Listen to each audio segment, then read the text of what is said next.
Yo, wrestling maniacs. It's your host on All About WWE News, where WWE never sleeps. Subscribe right now, turn on notifications, and let's get into today's showdown. The announcement didn't feel like a tease or a marketing beat. It felt like a tremor spreading through the arena in real time. Word broke just hours before SmackDown that Roman Reigns would make a personal and career defining statement. And from that moment, the WWE Universe spun itself into a frenzy of guesses and fears. The live crowd in Milwaukee buzzed like an exposed wire.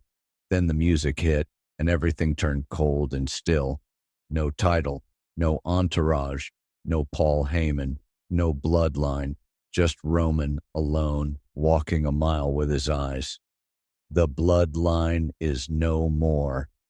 You could see it before you heard it. The different weight in Roman's face as he took the center of the ring and surveyed the audience like a man about to cross a bridge behind him. 6 words cracked the silence. The bloodline is no more. The pop didn't come. The breath went out instead. Roman spoke with a steady, honest cadence, no bluster, no pageantry, about years of dominance, the cost of carrying a company, and the realization that building something new sometimes means burning down what's left of the old. It wasn't a speech meant to win favor. It was a confession delivered to millions. Stepping away, but not goodbye.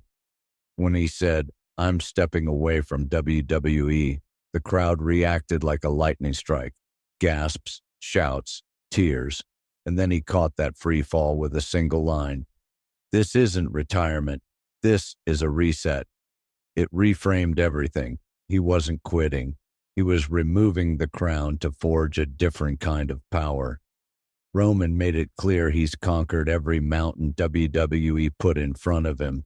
But evolution demands risk, and the next era wouldn't fit inside the old borders. The Empire idea Roman revealed weeks of private conversations with Triple H about restructuring the very idea of power in WWE, not Raw versus SmackDown, not brand walls or one-night invasions, but something that blurs fiction and reality. A system where the most dominant competitors can move through the company with a kind of diplomatic immunity. He called it the Bloodline Empire Project, and then immediately shattered expectations by naming 2 founding figures who were not family, Carmelo Hayes and Braun Breaker. Roman framed them as hungry, ambitious mirrors of his younger self, the difference being they'll have guidance instead of chaos. A message meant to sting. Roman's tone sharpened as he looked down the lens and spoke to doubters who said he was overexposed or propped up by his cousins. You're about to find out what happens when the head of the table flips the whole table. He dropped the mic without ceremony and walked out. No pose, no salute. The quiet he left behind felt louder than any entrance in years. Heyman's plea and a door that closed backstage. Cameras caught Paul Heyman sprinting to intercept him, pleading for caution, for legacy, for everything they built. Roman didn't lash out.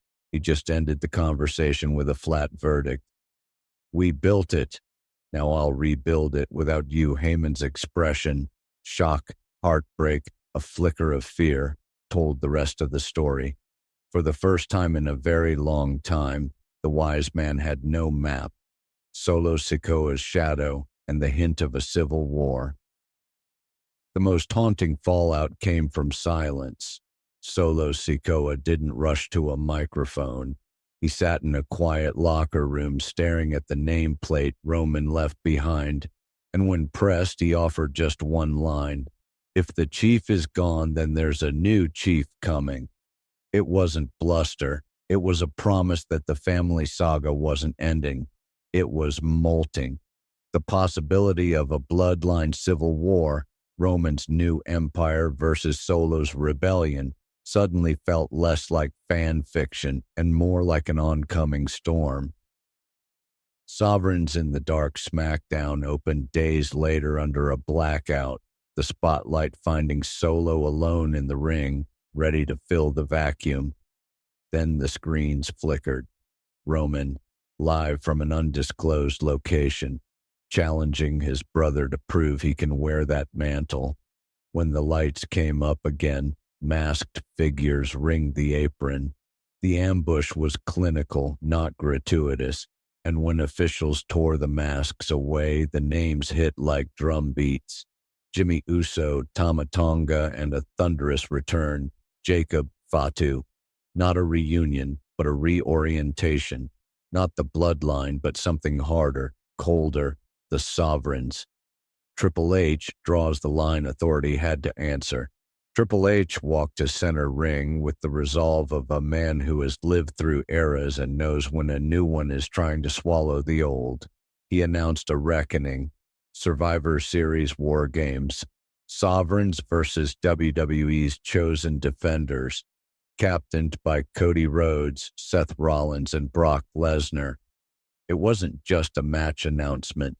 It was a company drawing a border in the sand and daring Roman to cross it. The match that broke the map, War Games delivered exactly what the build promised. Spectacle, desperation, and a single moment that rewrote the chalkboard. In the bedlam, Seth Rollins made the most seismic choice of his career, turning on Cody and pledging himself to Roman's cause. The gasp in the building wasn't outrage so much as awe, an understanding that the chessboard had just been flipped. Roman pinned Cody clean, then spoke to the camera as if to a boardroom and a fan base at once. The era of puppets is over. The symbol in the walkout, Roman unzipped his vest to reveal a stark sigil, Sovereign, and laid the Universal title on the canvas like a relic from a finished age. He didn't parade it or posture. He set it down and walked away.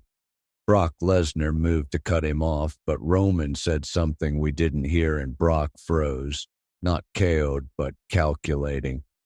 It wasn't fear. It was the first sign that even the Beast understood this wasn't the same game anymore. Morning after, Fallout corporate accounts posted a terse statement, legal discussions underway, while the fan base did what it does best, argue, dream, and draw red strings between every clue.